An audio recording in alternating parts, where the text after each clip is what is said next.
Bonjour frères et sœurs, j'espère que vous allez très très bien. Alors aujourd'hui j'ai une nouveauté, je vais aborder un thème différent de ce que j'ai abordé par le passé, qui sont plutôt des thèmes spirituels.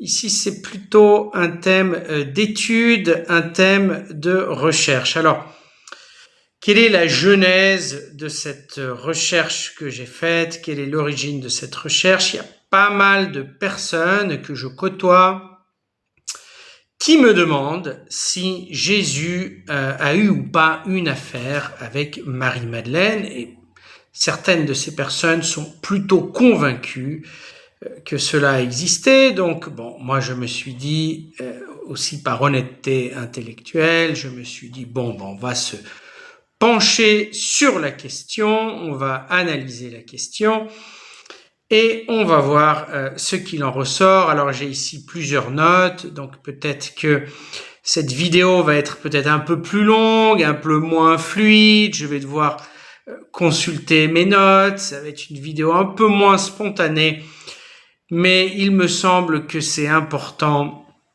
d'analyser bien cette question, comme ça aussi vous pouvez avoir le cœur net. En même temps, je vous invite aussi à faire cette étude que j'ai faite, et comme ça vous pourrez voir les conclusions auxquelles je suis arrivé de vos propres yeux, et ça c'est très très très important. Alors effectivement, l'histoire entre Jésus et Marie-Madeleine est un thème plutôt à la mode. On connaît le livre de Dan Brown, le Code de Vinci, ou le Da Vinci Code, comme on veut l'appeler. Donc, selon Dan Brown, il y aurait eu effectivement une affaire entre Jésus et Marie-Madeleine, et de cette liaison seraient nés des enfants, desquels serait née même la royauté française. Il me semble que ce sont les Mérovingiens. Enfin, j'ai pas lu le livre de Dan Brown, mais il me semble que ça va dans ce sens-là. Il y a aussi une émission Secret d'Histoire de France 3 qui mentionne cette liaison. Il y a aussi le film de Martin Scorsese, ce réalisateur américain. Je crois que c'est La Dernière Tentation de Jésus. Donc, il ne va pas jusqu'à dire qu'effectivement, cette liaison est arrivée et que Jésus aurait eu des rapports intimes avec Marie-Madeleine, mais Martin Scorsese nous montre un Jésus qui rêve d'une vie avec Marie-Madeleine. Bon, alors, d'où sort historiquement cette idée qu'il y aurait eu une liaison intime entre Jésus et Marie-Madeleine, parce que ces auteurs-là n'ont pas inventé ça de toutes pièces. Alors quand on se penche sur la question, on voit qu'il y a deux évangiles apocryphes qui parlent de cela. Il y a l'évangile selon Philippe et l'évangile selon Marie-Madeleine. Alors, d'abord, qu'est-ce qu'un évangile apocryphe? Un évangile apocryphe, c'est un récit sur la vie de Jésus qui aurait été écrit par un auteur bien postérieur au temps apostolique. Le temps apostolique, c'est le temps qui va de la mort de Jésus jusqu'au dernier apôtre. Donc, le temps apostolique va de l'an 33 de notre ère jusqu'à l'an 110, on va dire, de notre ère. Donc, ces écrits sont postérieurs à l'âge apostolique. Et comment est-ce qu'on le sait? Le style littéraire.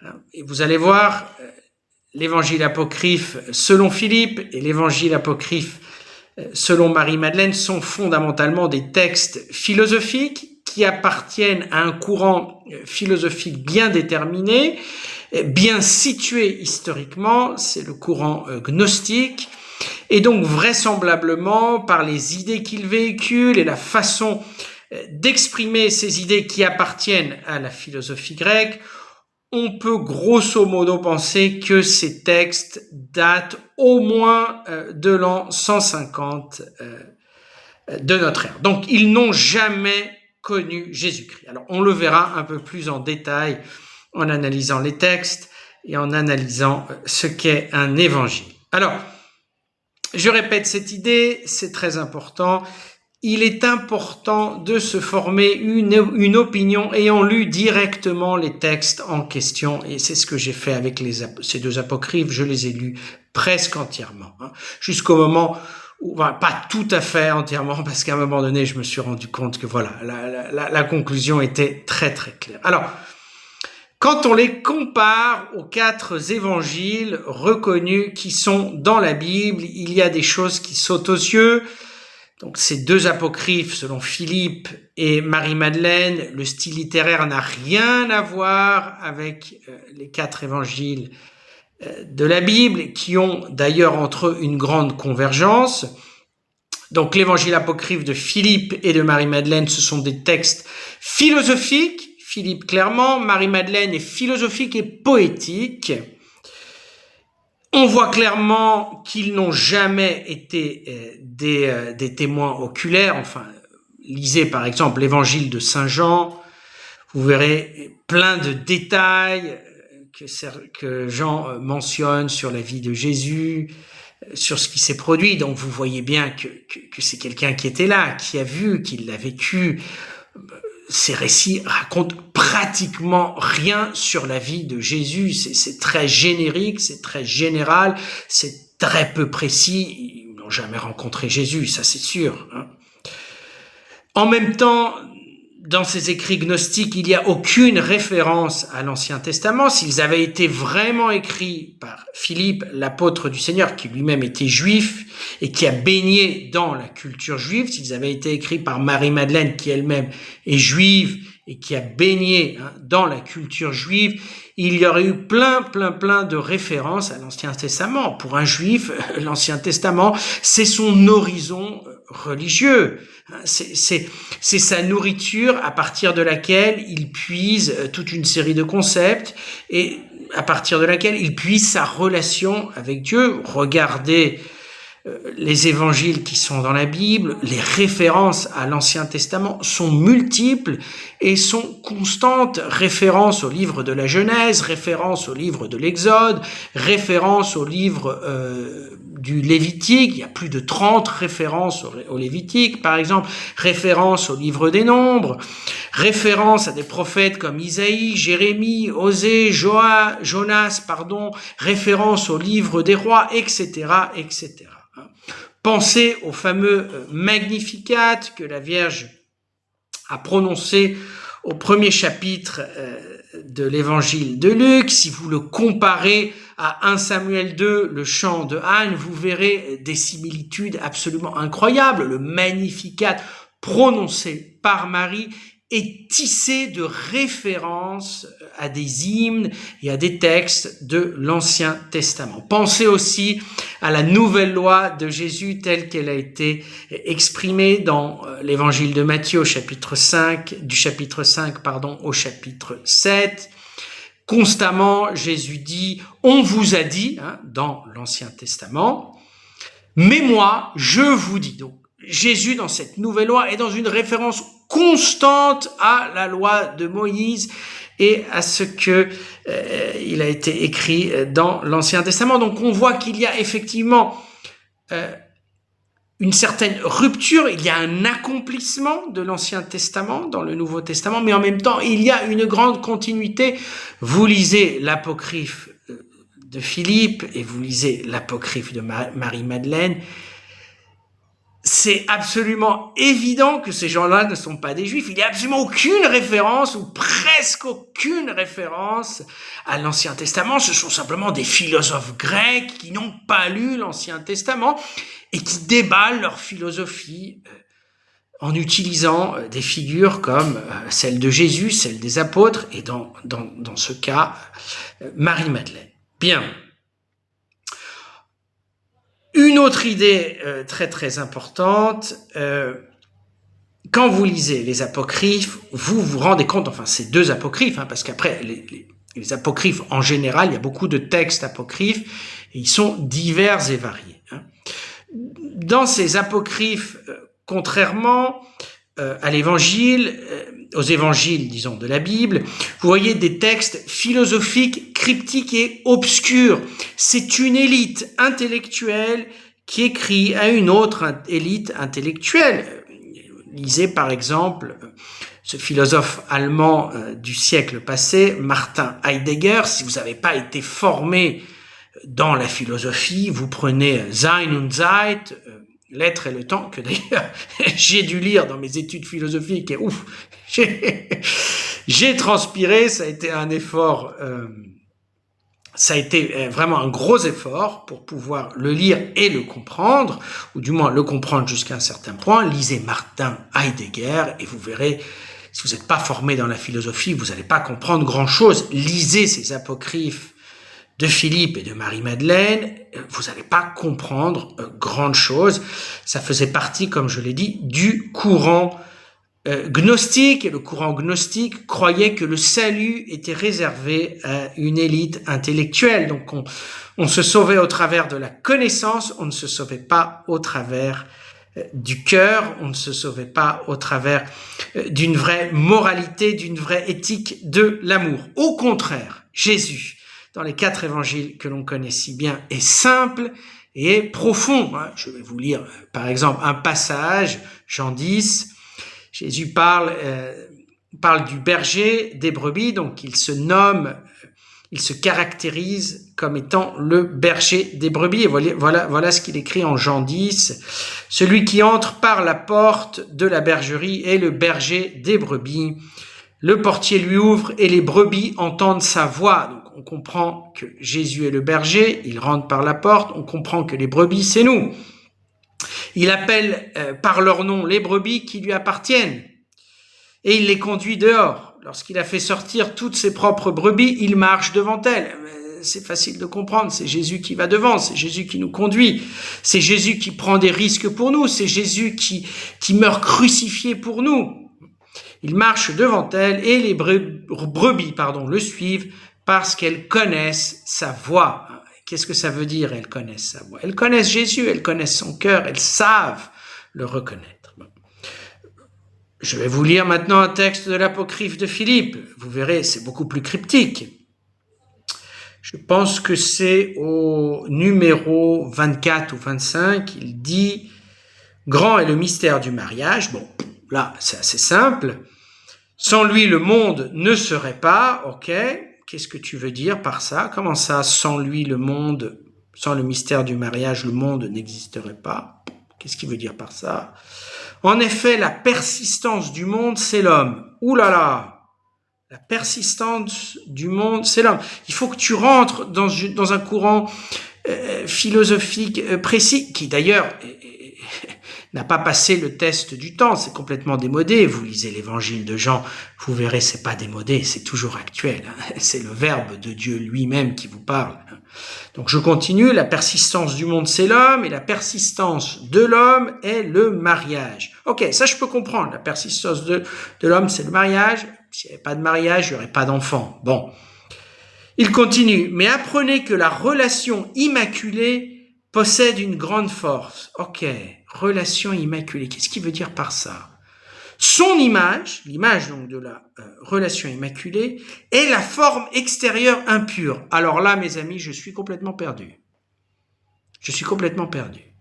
Voyez, Jésus est le sauveur, il parle à tout le monde. Là, on a un intellectuel qui veut parler à des intellectuels. L'apôtre Philippe, le vrai apôtre Philippe qui a vécu avec Jésus, qui a bu les paroles de Jésus, ne se serait jamais exprimé de la sorte. De fait, il est juif, il n'est pas grec, donc il n'utiliserait pas un langage philosophique grec, bien évidemment. Et puis en même temps, l'apôtre Philippe, qui a vu comment Jésus est mort sur la croix pour le salut des âmes, il a un tel intérêt pour le salut des âmes qu'il n'aurait pas prêché de façon compliquée. Il aurait prêché de façon à être compris pour obtenir le salut du plus grand nombre. Ça, c'est complètement évident. Bien. Regardez encore Jean 20. Jean 20. Donc, c'est Jésus, le fameux passage de Jésus avec Marie-Madeleine. Jésus lui dit Marie, et elle se retourna. Et Jésus lui dit et elle lui dit en hébreu Rabouni, c'est-à-dire maître. Jésus lui dit, ne me touche pas, car je ne suis pas encore monté vers mon Père. Mais va trouver mes frères et dis-leur que je monte vers mon Père et votre Père, vers mon Dieu et votre Dieu. Un texte très très simple. Puis en même temps, regardez ce qui est dit dans ce texte, ne me touche pas. Vous trouvez nulle part dans les 4 évangiles qui de fait reflète très bien la culture juive du 1er siècle. Là, on a vu la référence constante à l'Ancien Testament, mais aussi dans toute une série de détails où on voit bien décrit les us et coutumes du 1er siècle de l'ère de notre ère, du 1er siècle de notre ère en Israël. C'est tout à fait crédible qu'ils ont été écrits à ce moment-là. Eh bien, dans ces évangiles, vous trouvez aucun indice sérieux au sujet d'une liaison entre Jésus et Marie-Madeleine. Il y a ce « ne me touche pas ». Bon, il y a aussi un autre passage où Marie-Madeleine va répandre un parfum sur la tête de Jésus, mais elle va le répandre, ce parfum, devant tout le monde. Certains vont être choqués parce que ce parfum coûte très cher, il aurait pu être vendu et donné aux pauvres, mais moi, si j'ai une liaison secrète avec Jésus, je vais être discrète, bien entendu. Pourquoi est-ce que je vais répandre ce parfum sur la tête de Jésus devant tout le monde? On va tous penser que j'ai une liaison avec Jésus, évidemment. Donc vous voyez, dans les évangiles, on ne trouve aucune référence crédible à ça. Alors, je vais vous lire finalement le texte que l'on trouve dans l'évangile de Philippe sur la liaison entre Jésus et Marie-Madeleine, qui est aussi un texte que vous allez le voir, il est cryptique. Alors, il commence comme ça. La Sophia, qui est appelée stérile, est la mère des anges. Ouh là là! La Sophia, c'est-à-dire la sagesse, qui est appelée stérile. Ok, qu'est-ce que tu veux dire par ça? Est la mère des anges. Et la compagne du Fils, c'est Marie-Madeleine. Bien. Le Seigneur l'aimait plus que tous les autres disciples et il l'embrassait souvent sur la bouche. Bon. C'est presque l'unique moment où ce pseudo-Philippe parle de la vie de Jésus. Presque l'unique moment, c'est un texte qui est assez long, il parle de la philosophie de Jésus, mais pratiquement rien sur la vie de Jésus, et il va juste dire qu'il y a eu ce lien entre Jésus et Marie-Madeleine. Vraisemblablement, l'apôtre Philippe n'aurait jamais écrit cela. Et puis, en ce qui concerne l'autre apocryphe de Marie-Madeleine, c'est à peu près la même chose. On ne dit pas qu'il y a eu des baisers de Jésus entre Jésus et Marie-Madeleine. Par contre, il est dit que Jésus révélait certains secrets à Marie-Madeleine qu'il ne révélait pas aux autres apôtres. Mais quand on comprend la figure de Jésus, quand on comprend la mission de Jésus, ce fait n'a aucun sens. Jésus a fondé donc son Église sur les apôtres. C'est évident qu'il révélait principalement les choses aux apôtres et aux disciples, parmi lesquels figurait Marie-Madeleine. Il révélait cela ouvertement à eux. Pourquoi? Parce qu'il cherchait le salut du plus grand nombre. Il voulait que ses disciples transmettent correctement sa doctrine. Donc c'est pas vraisemblable que Jésus aurait révélé seulement certains secrets à Marie-Madeleine. Et de fait, dans l'évangile de Jean, au moment de la passion du Christ, au moment où il est interrogé par le grand prêtre Anne, le grand prêtre Anne va lui demander à Jésus quelle est ta doctrine, et Jésus va dire j'ai pas besoin de t'expliquer ma doctrine, je l'ai expliquée devant tout le monde, dans le temple, à plusieurs reprises. Tu peux parler aux gens qui m'ont écouté, ils te diront quelle était ma doctrine. Jésus voulait le salut de tous. Jésus n'était pas un maître gnostique qui a réservé le salut juste pour quelques intellectuels. Amen. Donc voilà un peu les conclusions où je suis arrivé et le fruit de mes études sur Marie-Madeleine et sa liaison avec Jésus-Christ. J'espère que cela vous aura été utile. Soyez abondamment bénis.